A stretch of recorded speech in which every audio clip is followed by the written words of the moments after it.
Good to have you guys again on this call and welcome back to this channel.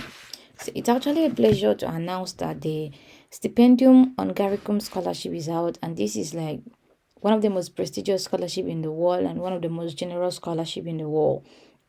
This scholarship does not restrict you with anything. So if you're interested in a master's degree, you're interested in a bachelor's degree, if you're interested in a PhD degree in one of the prestigious universities in the world and one of the most beautiful cities in the world, then this scholarship is definitely for you. So this scholarship is undertaken in Hungary. Hungary is a city in Europe, and Europe is a continent in the world. So I'm gonna guide you on how to apply for this scholarship because this is like one of the most sought after scholarship. At the same time, navigating the application process in this scholarship tends to be an Herculean task. So that is why we are here. So follow me through while we take on this process. So the first thing you type is the Stipendium Hungaricum.hu. It will bring you to this website that is very beautiful and yeah, so once you just see this Stipendium Hungaricum, just know that you're on the right website. What is it for you? I just mentioned obtaining a degree in Hungarian University will give you an exceptional opportunity to acquire highly competitive knowledge and unique international experience in the heart of Europe, because Hungary is located in the heart of Europe. So there is so much for you to see. Academic advancement, your tuition fee will be covered, and your accommodation costs will be supported as well. It is an all expense paid scholarship and it's really beautiful. So it's different for people that are already Hungary citizens, and it's also different for people that are not Hungary citizens. It is a pleasure to tell you that this scholarship is supported by the Temple's Public Foundation. They are the one that are supporting this scholarship. So once you come here, you can read, search about partners, read about all of these things, but the main aim of this video is to actually get you on how to apply. So you come to apply and click on apply. Once you click on apply, it will take you to this and it will tell you for BA and MA, this is different for you. BA, BSc, MA, MSc. So this one is different. This is for doctoral application, because the application process for people that are applying for bachelors and the application process for people that are applying for master's degree is different. So masters of science, masters of arts, bachelors of arts, Masters of Arts, all of those things inclusive here. Rather, the application process for the PhD is a bit different from others. So what I will ask you to do is read through this, because these are the step-by-step guide for applying for this scholarship. Remember, if you are looking for a scholarship, one of the skills that they are looking for is somebody who is diligent. And you have to be diligent and spend time on these websites researching what they are requesting for. So the first thing is that from November to December, find your chosen program. It doesn't really mean that from November to December you must find your chosen program, but from now till find your chosen program, because this scholarship deadline is in January. So by this time you must have already chosen your program. The next thing is contact your sending partner. Your sending partner is usually the embassy in your country.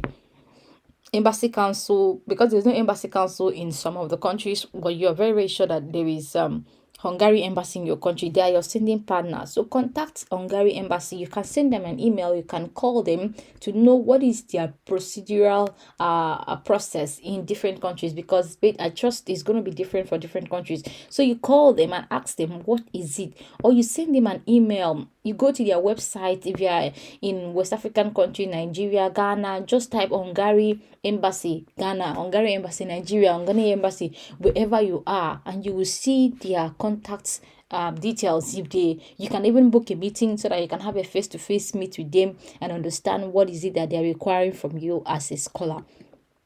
The third thing is that register and upload your document. So application are processed in online system. We will get there soon, and you can browse. There are 29 university and colleges and more than 600 study programs, but only 2 choices are allowed. So you can only choose 2 topic courses here. All right, so let's follow through.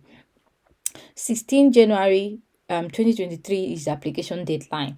So yeah, Yeah, so just have that at the back of your mind. And the time is, just always ensure that you look at this time, CET, 2 p.m. CET time. So you have to convert that to the time zone in your country: West African time, GMT time, British time, whatever it is, GMT plus 1, GMT plus 2, GMT plus 4. Convert it to your time zone and know when exactly is the application deadline, so that you will not miss the application deadline. Now, sending partner nomination list. So it is your embassy that actually nominates you to get. By February 2023, embassy is supposed to nominate list. So until 15th March 2020, the statement of the supervisor you require. This one is for PhD people.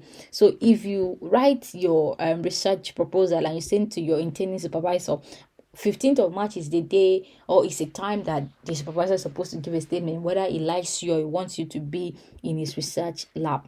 And then 13th of April, submitting medical certificate. If you are chosen, you'll be required to submit a fitness certificate, otherwise called medical certificate. And then if you are actually nominated, you're going to write an entrance exam at the Hungarian University. So yes, it's only for nominated partners before your final result, and you're expected to score 56 out of 100 points. So just get your mind ready for this. And then the last thing is that by June 2023, after evaluating the application by Temple's Public Foundation, which is the coordinator of the scholarship, like I mentioned earlier, you will inform the applicant of the official result, so that you can start preparing to come and study in the school by September 2023. So these are all the application timelines, like we just follow through. In this follow through, you can take your time to read all of this. Useful documents. There are several things that you will be asked here. So if you click here, do's and don'ts, you have to click and download, and then you can find the several do's and don'ts. You do not accidentally apply for the wrong study level. Like if you are a master's degree, if you want to study for masters, do not apply for BS. If you want to study for PhD, do not apply for a master's. Ensure you know exactly what you want to study. Do not apply to different study level in one application, because it can mix up everything. You do not mix up application to full degree and partial exchange. So in this scholarship, there's something called partial exchange, there's something called full degree, there's something called doctoral degree. So ensure you do not mix them up. That's why they set up this page and say do not. They read and don't. Increase your chances of getting admitted by applying for 2 different study programs instead of only one. So in this scholarship, you can make one scholarship application. You only make one scholarship application, but you can apply to 2 different study programs in your schools. So carefully consider the order of the application, as it cannot be changed later, and it is very much considered during the application process. So these are the do's and don'ts. Take your time and look at these do's and don'ts. You can download it into your laptop by clicking it down here, or your mobile phone, or your tab. Click it here. But since I am not applying for this scholarship, I am just putting you through on how to go about it, so I will not download it. So I go back here, a checklist of the document. This is always very, very important to do in every single application you make. So they have given symbols of what is required. This one that is ticked, you must upload it until 16 January. This one that is ticked with an A, you must upload it until 15 March. This one that is ticked with an A, you must upload it until 15th of April. This one that is a question mark, if you have it, upload it until 16th of July. So I think requirement is different for everybody. This is only application form. All of you are supposed to fill it for full degrees, bachelor's, master's, and doctorate. For partial exchange on bachelor tier 1.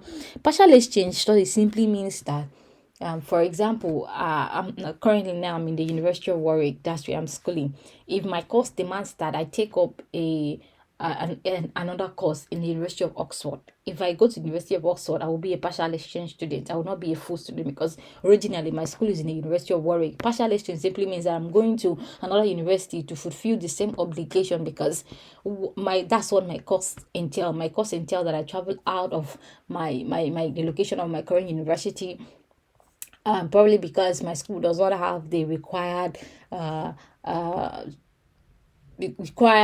instruments, required equipment, and sufficient professors to actually take up the course. Or it might not necessarily because they don't have it. It's just simply because that is the education part of the study. You're supposed to go around to other universities and gain sufficient knowledge on what and how things are done, so that when you go out, they could be not just competitive, but you stand a competitive edge with every other person that is applying for the same program. I don't know if you understand me, but that's what partial exchange means.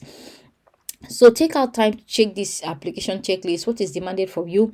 Motivation letter, proof of English proficiency, school certificate and translation, transcript, medical report, national ID card of the copy of the valid passport, acceptance of statements of application in the online system.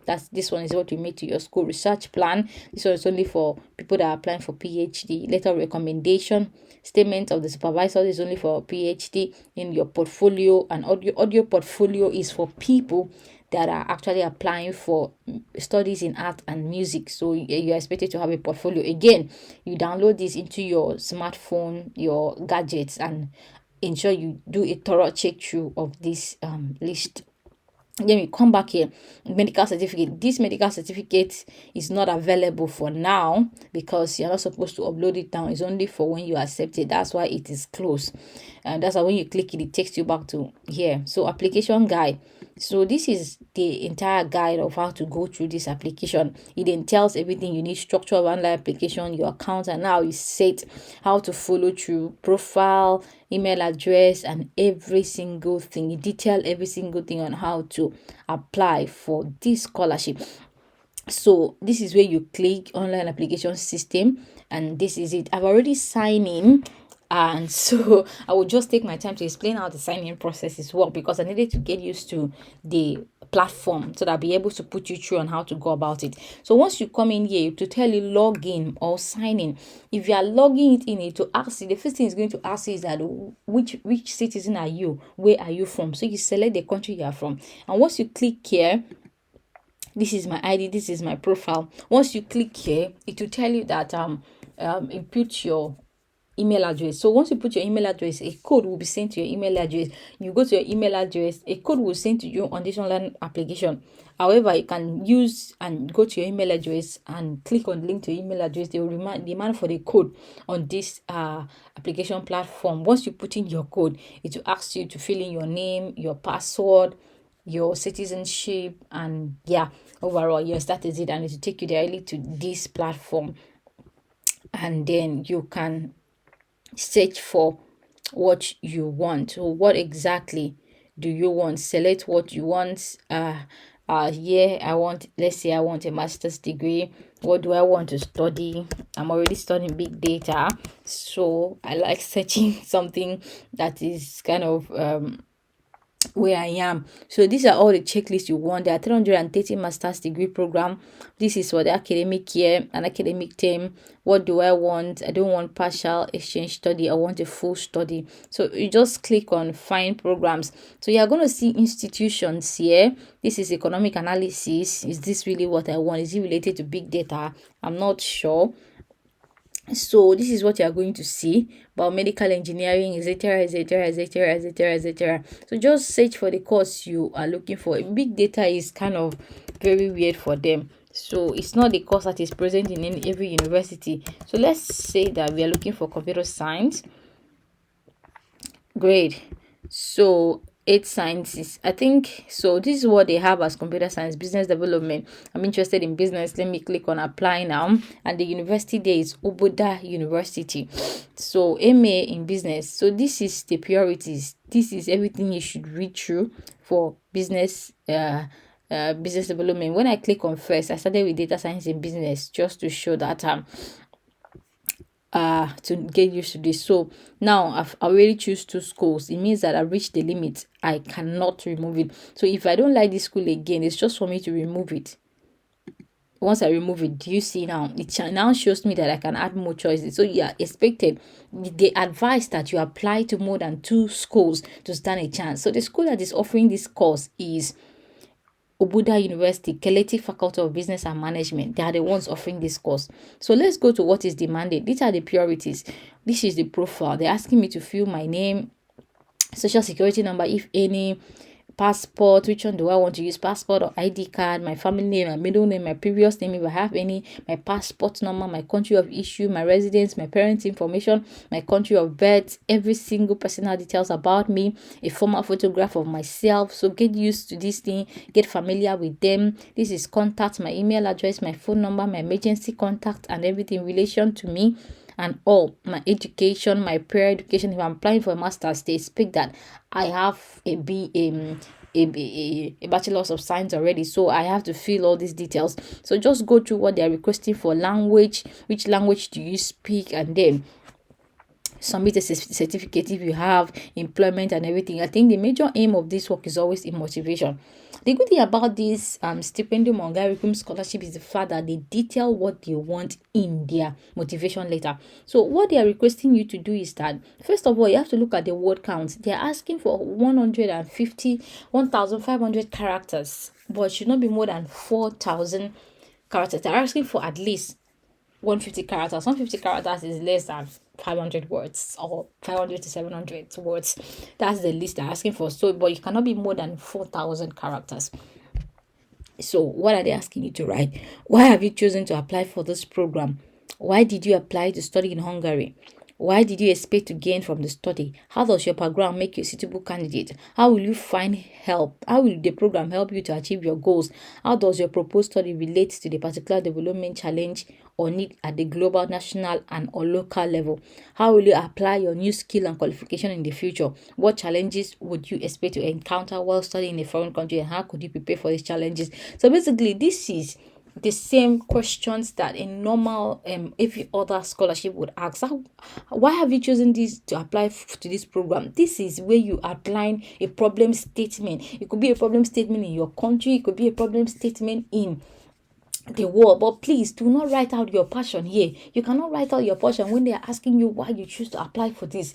Why did you choose to apply? It should be a problem statement that is affecting the world. Take, for example, climate change is a big deal in the country right now, in the entire world. It's something that everybody is talking about.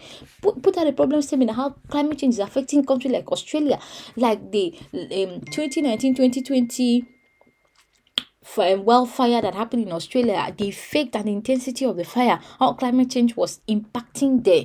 So bring a problem statement that is very impactful, that people will read and say, yes, this person deserves this program to study and come and bring a sustainable solution. Why did you apply to study in Hungary? Like I said, Hungary is one of the most beautiful cities in Europe. Research other things that are specific to Hungary. They have one of the best universities in the world. They have one of the resourceful library, road network. Their university are highly ranked in the world. Their professors are at a high level standard. Mention things of why you intend to study in Hungary. Also mention the fun places in Hungary as well. It shouldn't all be academics. Yeah, throw in one or two fun places. It could be their museum, it could be their stadium, it could be their culture, it could be their receptiveness and hospitality as people, it could be their diversity. Just talk about something. So what do you expect to gain from your study? This is where you mention the skill sets. What are the skill sets that these people will harm you and enhance you with, so that you come out there and become one of the best people in the world? Next thing is that why does your background make you suitable candidate? It could be that you graduated with an undergraduate degree and it is a first class and blah blah blah. So you talk about those things here. How will the program help you achieve your goals? So once you research about the programs in your school, you can talk about it to help you achieve your goal by the knowledge, the skill set that you're going to gain is going to enable you to come out and solve sustainable solutions. So you mention those things. You don't just tell them, you show them. How does your proposed study relate to a particular development challenge or need? Do you see? So you now relate the problem statement here at the global, national, and local level. How will you apply your new skill and qualification in the future? So do you have a company that you've already founded? Do you have an NGO you've already founded? Is it you want to go and work with government by developing policies to suit into places and all of those things? This is a place whereby you mention it. What challenges would you expect to encounter while studying in a foreign country, and how would you prepare to explain? So one of the challenges we found in foreign countries, like me, when I came to the UK, one of the challenges I had was staying away from my family. So how that is really helping me, how I'm helping myself, is to be in the midst of people, midst of other scholars, midst of other community people, church people, to ensure that I don't really miss my family, or they kind of in a way feel the void of missing my family. That is how I presented that challenge, and that is how I feel. It could be the weather, it could be the food. You can just talk of anything and how you're supposed to actually do that challenge. So the final thing is the document that they are requesting for. So this is a checklist: your bachelor's school certificate, since I'm applying for master's, your proof of foreign language proficiency. If I were you now, I would start learning Hungary. transcript of record, passport, high school certificate. So in this scholarship, so basically that's what it is. After you're finished filling it, you click on submit. So basically in this scholarship, one thing they are requesting you to do is that you are going to learn Hungary. Yes, you are going to learn their language. That it's you cannot help it. You are going to help. I'm not sure if they are going to be teaching in Hungary, but you are going to learn Hungary. Whether you are studying for master's degree or you are studying for BSc degree, you must certainly learn their language. So if I were you, if you are a prospective candidate and you like this scholarship and you want to go to Hungary and study, then start now and learn Hungary language. This scholarship is fully funded. Like, you don't have anything to worry about. They take care of every single thing. So yes, this is what I have for you today. I hope this will be useful for you, and if you like this video, please drop a comment and give me a thumbs up, so that will encourage me to do more videos and help more people in gaining more scholarship. And if this has helped you, reach out to me and say something. I love you guys, and I hope to see you next time. So stay blessed and have a great life. Bye.